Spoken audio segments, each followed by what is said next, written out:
Murat Bilgisayar olarak herkese yeniden merhabalar. Bugünkü videomuzda sıfırdan bir kasa nasıl toplanırla alakalı bilgiler vermeye çalışacağım. Sıfırdan bir kasamıza anakart montajını yapacağız. Ekran kartı, işlemci, RAM, hard disk, tüm donanımların parçalarının montajını yapacağız. Kablo bağlantılarını yapacağız. Bunu yaparken hangi adımları izlememiz gerekir? Nelere dikkat etmemiz gerekir? Nelerden kaçınmamız gerekir? Bunlarla alakalı bilgiler vermeye çalışacağım. Umarım hoşunuza gidecektir. İsterseniz videomuza geçelim.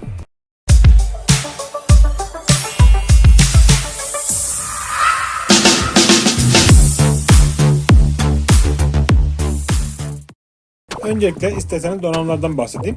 Bu bilgisayarımıza Cougar'ın MX410 modeli RGB aydınlatmalı bir kasa tercih ettik.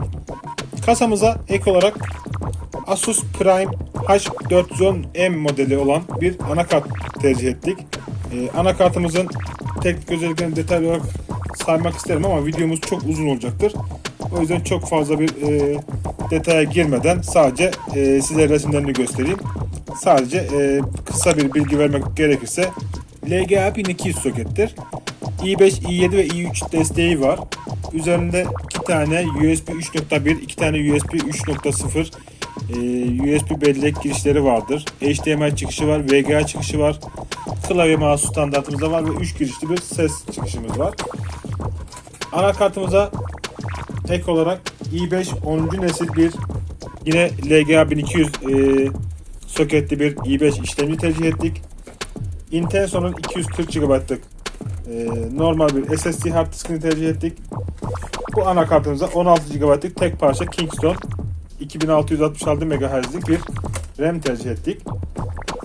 Bunlara ek olarak da Nvidia GeForce'un GT 740 model bir orta segment bir ekran kartı ve Logitech'in MK220 model klavye mouse, kablosuz klavye mouse setini tercih etmiştik.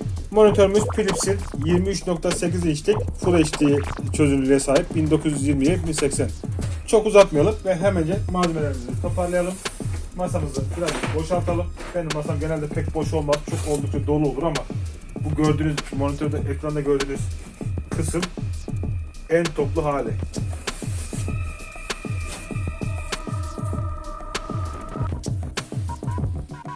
Kasamız temperli cam yüzeylere sahip. Hemen kasamızın yan kapağını öncelikle dikkatli bir şekilde açmamız gerekiyor. Öncelikle kasamızın her iki kapağını da yan kapakların her ikisini de açmamız gerekiyor. Kasamızı açtıktan sonra kasamızı bir tarafa alarak anakartımızı alalım. Anakartımızın içerisine 2 tane SATA bağlantı kablosu çıkacaktır hard diskimizi bağlamak için ve anakartımızın aynası çıkacaktır. Onun dışında anakartımızın driver CD'si, kitapçığı ve kurulumla alakalı kitapçıkları var. Bu kadar ihtiyacımız yok.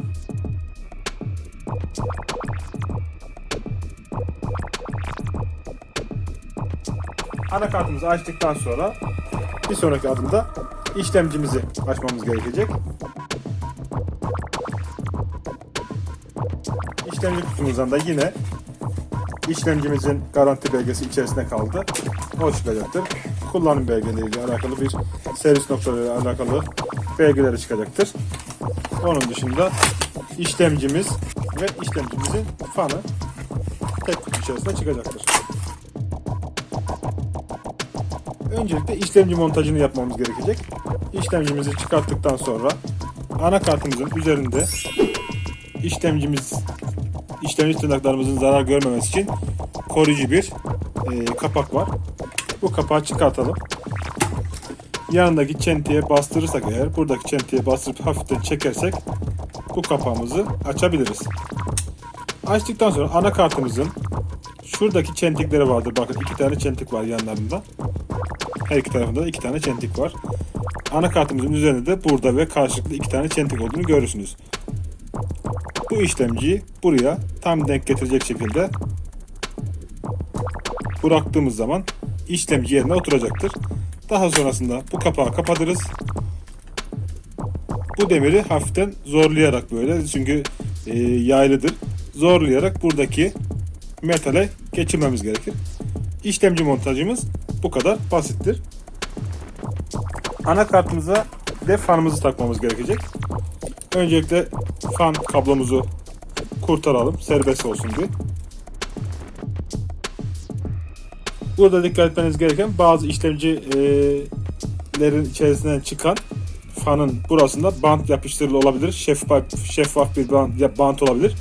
O bantı görmezde işlemcinin üzerine takarsanız işlemciyi yakabilirsiniz. Dolayısıyla burada bant olmadığından emin olun. Ve altında zaten orijinalde işlemciye üzerine denk gelecek termal macunları zaten vardır. İşlemcide yoktur ama fanın altında vardır. Bunu işlemcimizin anakartımızın üzerinde 4 tane delik vardır. Burada ve işlemcinin bacakları tam oraya denk gelecek şekilde, tam buraya denk geldiği şekilde ve fan kablosunu da çok fazla dolaştırmadan yerine oturtuyoruz.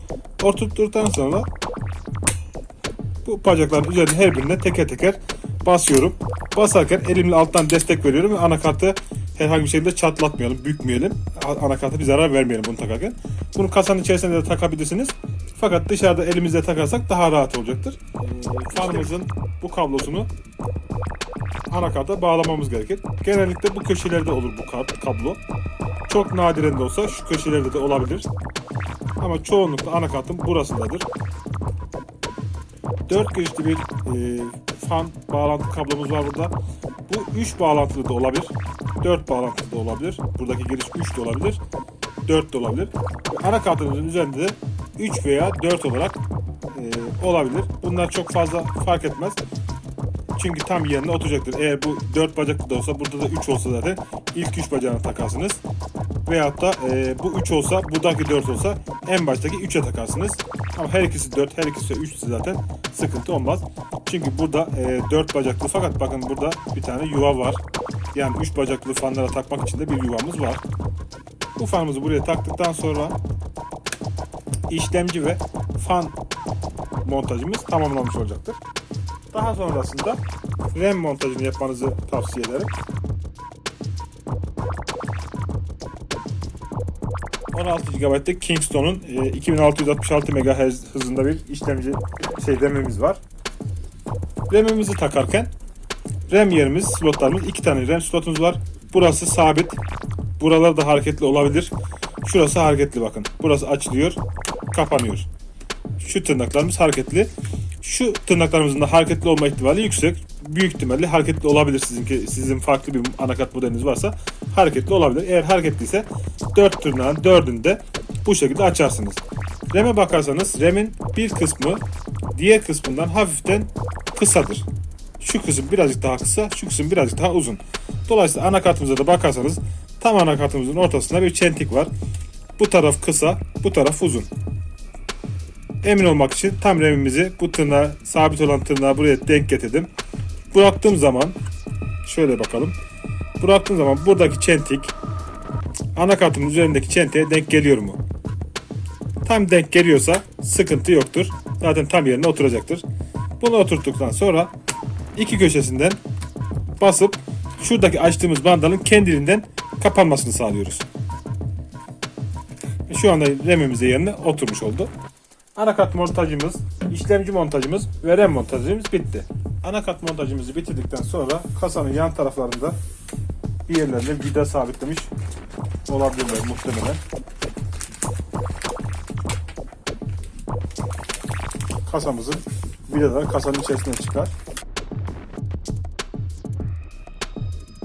Ve kabloları sabitlememiz için içerisinden birkaç tane de kablo sabitleyici çıktı. Vidalarımız birbirinden farklıdır. Bu farklı vidaları size göstereyim. Çoğunlukla 3 tane vida çeşitimiz vardır. Şöyle baktığımız zaman yakından çekeyim. Şu göreceğiniz vida çeşidi en büyük vida çeşidi. Bunu genellikle kasanın arka kapaklarını sabitlemek için veyahut da genellikle kapakları sabitlemek için, bazı modellerde de anakart sabitlemek için kullandığımız vidalardır bunlar. Bir küçük olan vidası şu tarzda olan vidalar. Bunlar genellikle hard diskleri sabitlemek için kullandığımız vidalar. En küçük vidamız ise CD-ROM ve ona benzer cihazları bağlamamız için gerekli olan cihazdır. Anakartı sabitlemek için her kasa modelinde farklı vida kullanabilirler.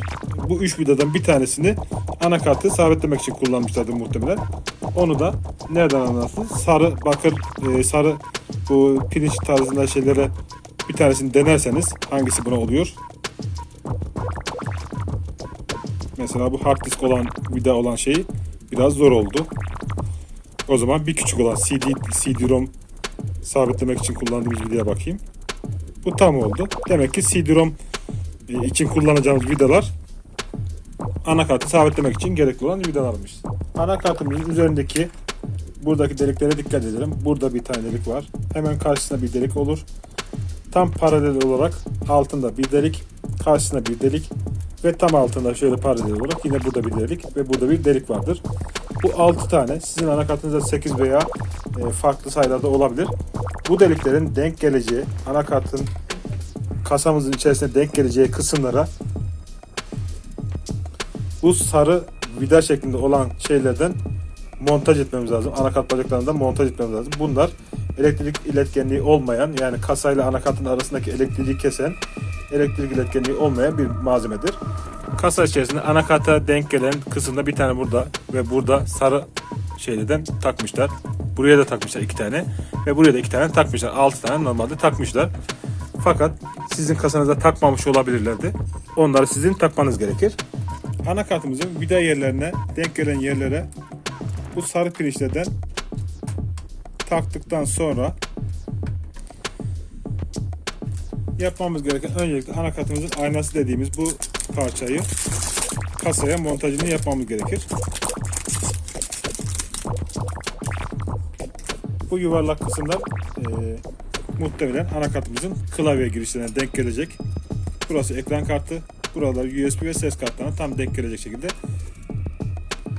Öncelikle bunu kasamızın alt bölmesinde yer alan burasına sadece denk getirip bastırdığım zaman yerine oturacaktır. Onun zor bir kısmı yok. Bunu yaptıktan sonra anakartımızın montajını yapalım. Anakartımızın montajını yaparken yine biraz önceki takmış olduğumuz anakartımızın aynasına denk gelecek şekilde girişlerin ayarlayıp, zaten o girişleri birbirine tam denk getirip ayarlarsanız vida yerleri de otomatik olarak yerlerine denk gelecektir. 6 tane vidamızı tam denk gelecek şekilde, anakartı gergiye getirmeyecek şekilde takmamız gerekiyor.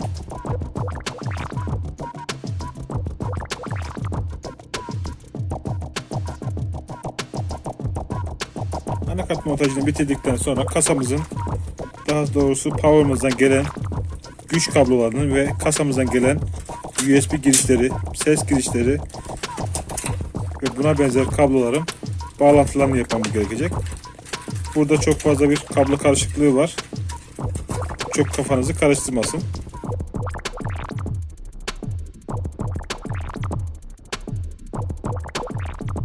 Bu kablo karışıklığının tamamı çözdüğümüz zaman şöyle görürsünüz.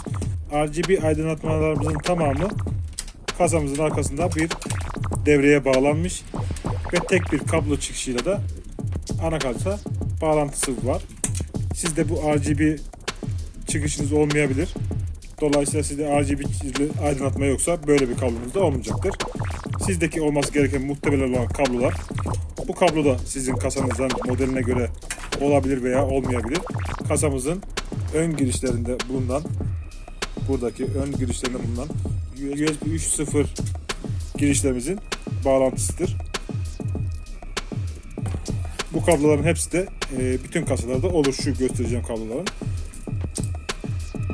Ön tarafta bulunan mikrofon ve ses girişlerimizin olduğu kablo, bağlamamız gereken kablo. Bu kablo yine ön tarafta bulunan USB'lerimizin, USB 2.0'larımızın bağlanacak olan kablosu. Power'ımızın, resetimizin, hard disk lambamızın ve power lambamızın bağlanması gereken kablo grubu da burası. Bu kablo grubumuz kasamızdan gelen kablomuz. Bir de kablo grubunu ikiye ayırdım. Sağ tarafımda kasadan gelen kablolarım, sol tarafa da power'dan gelen kablolarımı ayırdım. Çok fazla kablo var gibi gözüküyor. Fakat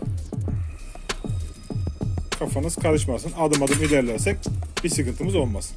Kasa modelimizde benim kasam alt tarafta power'ı olan ve kablolar arkadan gelen modelden. Sizin kasanız bunun farklı modelinde vardır. Kasa power'ı üst tarafta olup bu kablolar da ön tarafta olabilir. Eğer o tarz bir modeliniz varsa bu kabloları siz ön tarafa almaya çalışmayacaksınız. Sonuçta aynı benim arkada olduğu için bunları ön tarafa alacağım. Sizinki üst tarafta power'ı olan bir kasa modelindeyse ve o kablolar ön taraftaysa bu kabloları ön tarafa almak için uğraşmayacaksınız. Ben şimdi sırayla başlıyorum. Bu power'dan gelen kabloların en öncelikle büyük kablomu ön tarafa alıyorum. Buradaki delikten geçirip ön tarafa alıyorum. Anakartıma elektrik vermem gereken bir kablom daha var. 8 pinli bu kablom. İşlemciye elektrik vermem gereken bu. Bu dörtlü olabilir, 8'li olabilir. Farklı bir modeli yoktur bunun. Ya dörtlüdür ya 8'lidir sizinki. Eğer dörtlüyse zaten anakarttaki girişiniz 4'tür. 8'li ise de anakarttaki girişimiz 8'lidir. Bu anakarta elektrik vereceğim kablom. Bunu da ön tarafıma aldım. Onun dışında ekran kartıma elektrik vereceğim. Üzerinde yazıyor PCI Express diye yazar. Ekran kartıma güç vermem için gerekli olan kablom. Bu kabloyu buradaki delikten ön tarafa alıyorum. Ve diğer kablolarımızın tamamı eşittir, aynıdır. Bunlar SATA ve IDE güç kablolardır. Bunlar hard diske, CD-ROM'a güç vermem için gerekli olan kablolar. Bunlardan zannedersem bir tanesi benim işimi görecektir. Bunun bir tanesini de yine delikten ön tarafa alıyorum.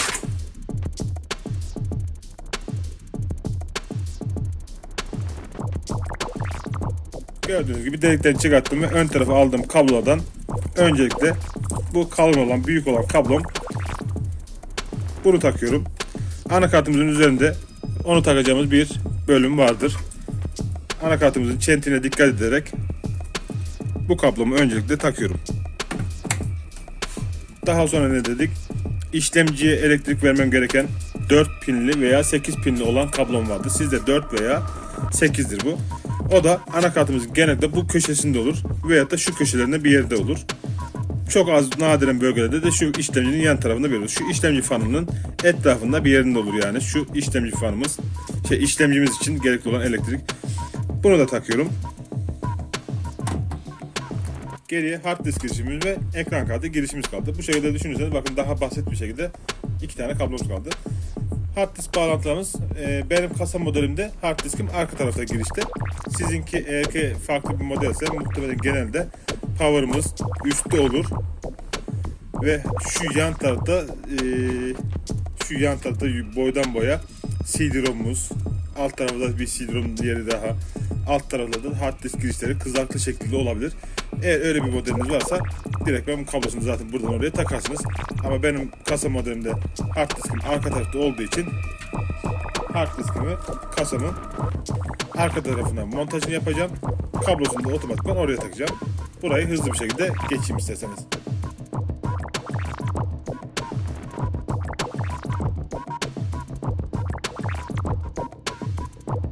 Hard diskim böyle.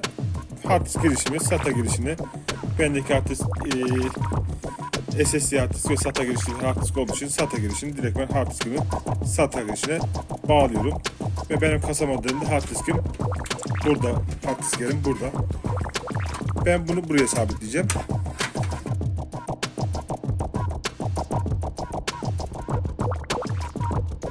Evet, gördüğünüz gibi kasamızdan gelen, daha doğrusu power'ımızdan gelen kablolarımızı taktık. Anakarta bağlantılarını yaptım, ekran kartı bağlantısını yaptım, hard diskin bağlantısını yaptım ve SATA olan bir hard diskimizin kablosu fazla. Onu karışıklık olmasın diye tekrar çıkarttığım yere koyuyorum ve power'dan gelen kablolarımı bağladım. Geriye kaldı kasamızdan gelen kablo grubumuz. Onlar hangileriydi? Bunlardı. Standart dediğim gibi şu USB ses ve power açma kapama tuşlarını anakartına montajını yapacağım. Onları ayırıyorum.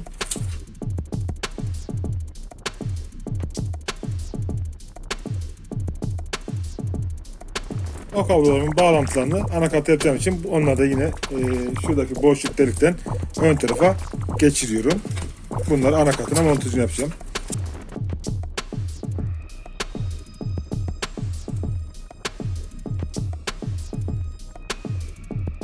Evet, kablolarımı ön tarafa geçirdim.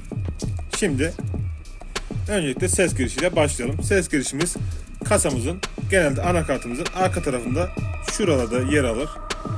Bu dediğim yerler farklılık gösterebilir ama çoğunlukla buralardadır. Burada baktığım zaman benim anakartımda buradadır. Deliklerine bakarsanız zaten 5 tane üst tarafta, alt tarafta da 4 tane ama bir tanesi dolu. Soket kısmına da bakarsanız o dolu olan kısmı denk getirecek şekilde takabiliriz. USB kablo girişim ses girişine çok benzer. Aynı şekilde 5 tane yukarıda 4 tane aşağıda var ama ses kartında üstten bir altındakinde dolu yeri vardı. USB kablomuz da en baştaki de doludur. Dolayısıyla onu da USB'mizin zaten alt tarafında anakarta, burada videoda çok belli olmaz ama siz baktığınız zaman USB 0, USB 2, USB 3 diye yazıyor girişlerin yanında. Bu USB soketimi de oraya takıyorum. Sonrasında en çok karıştırdığınız kablolar olan hard disk, reset, power led gibi kablolarımız, şu 4 tane kablo grubumuz kaldı. Bu kablo girişimizde çok genel olarak anakartımızın ön tarafında, alt tarafında ve ön tarafta kısmına yakın olan şu kısımlarda bir yerde olur. Ben burada görüyorum, burada F panel diye yazar, bu girişlerin tamamında F panel diye yapar. USB girişlerine benzerdir ve her bir soketin takılacağı yerde alt tarafında beyaz olarak yazar. Burada videoda çok belli olmuyordur muhtemelen ama ben burada baktığım zaman en baştan ikisi power, altındakiler reset, hemen yan tarafa geçtiğim zaman yukarıdaki hard disk led, onun altındaki de IDE led diye yazıyor. Dolayısıyla bunların üzerinde de bu yazılar aynı, anakartta üzerinde yazan yazıyla aynı yazıyor. Burada power SV yazıyor, yani en baştaki ikisi, onu taktım. Daha sonra reset SV yazan hemen power'ımın altındaki iki soketti, onu taktım. Daha sonrası hard disk led'ti, o da power'ımın yan tarafındaydı. Ve daha sonra da en son kalan bu kablomuz, o da power led'imiz, o da bunun altındaki. Bunlar anakartın üzerinde de yazar, anakartın kitapçığında da yazar, oradan da bakabilirsin ama en kolay anakartın üzerinde yazan yazılara bakarak o kabloları takabiliriz. Şu kablodan bahsetmiştim. Kasam için özel bir kablo demiştim. Kasaya özel bir kablo bu. Sizde bu olmayabilir. Bu kablo kasaya özel bir kablo olduğu için muhtemelen power'dan da buna uygun bir soket muhtemelen gelecektir. Sizde bu kablo yoksa power'dan gelen bu kablo da yoktur dolayısıyla. Varsa takarsınız. Bunları birbirine takıyorum. Bu kablomun da elektrik girişini tamamladım. Daha sonra kasadan gelen kasanın özel bir kablosu vardı. Bunda standart gördüğünüz gibi SATA girişli bir giriş yapmışlar. Muhtemelen kasanın RGB aydınlatmaları ile alakalı bir şeydir. Bunu da yine kasada boş bir SATA soketine takıyorum. Kablomuzun kullanmayacağımız kabloların çoğunluğu arka tarafta kalırsa kasamızın ön tarafında bir kablo karışıklığı olmaz. Daha iyi olur bizim için. Son olarak kalan kasamın ön tarafından gelen USB 3.0 kablom. Bunu da yine anakarta takmam gerekecek.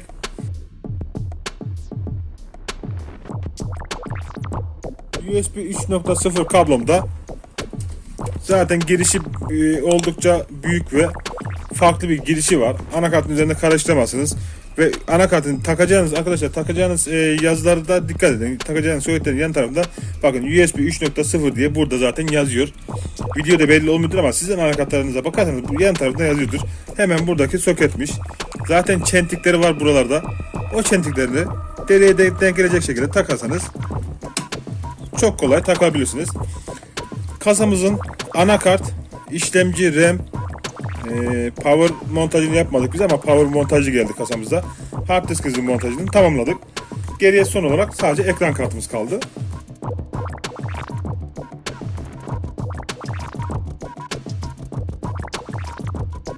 Ekran kartımızı takarken ekran kartımız herhalde biliyorsunuzdur artık PCI Express girişine takılır. Kasamızın burasında uzun bir giriş vardır. Aynı buradaki girişe benzer bir giriş. Sadece yapmamız gereken o girişi buraya denk getirip üzerine hafiften güç uygulayarak bastırmak. Onun dışında başka bir işleme gerek yok. Kasamızın tüm bağlantılarını yaptım. Şimdi içerisinde Windows olmadığı için size gösteremeyeceğim ama genel anlamda şunları da söyleyeyim. Kullanmayacağımız kablo karışıklığının tamamını kasamın arka tarafına yaptım. Topladım buraya. Sizin kablolarınızın çoğunluğu ön tarafta ise bağlantılarını yaptıktan sonra ihtiyacınız olmayan kabloları bu deliklerden geçirerek arka tarafta toplamanız mantıklı olacaktır. Arka tarafta çünkü şuradaki bir boşluk var. Bakın gördüğünüz gibi kasamızın kapağının montajı diyeceğimiz bir şeyden sonra burada bir boşluk var. Kablolarımız burada rahatlıkla durabilir. Eğer böyle yaparsanız şöyle çevirip de bakarsak kasamızın iç görüntüsü oldukça temiz ve kablo karışıklığından uzak olacaktır.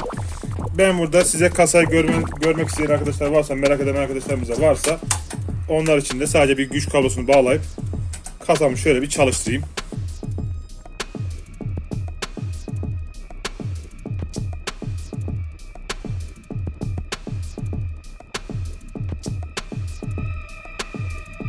Kasamızın görüntüsü de bu şekildeydi. Bence oldukça etkileyici bir görüntüsü var. Videomuz bu kadardı. Umarım yeni model kasa toplayan arkadaşlar için faydalı bir video olmuştur. Bunun dışında bir de eski bir kasa, power'ı üst tarafta olan ve daha eski girişleri olan bir kasa için bir montaj videosu da yayınlayacağım. Kanala abone olursanız o videodan da haberdar olup onu da izleyebilirsiniz. Bu daha çok yeni model kasamızın bir montajıydı. Umarım faydalı olmuştur. Umarım videoyu beğenmişsinizdir. Hepinize teşekkür ederim izlediğiniz için. Hayırlı günler dilerim.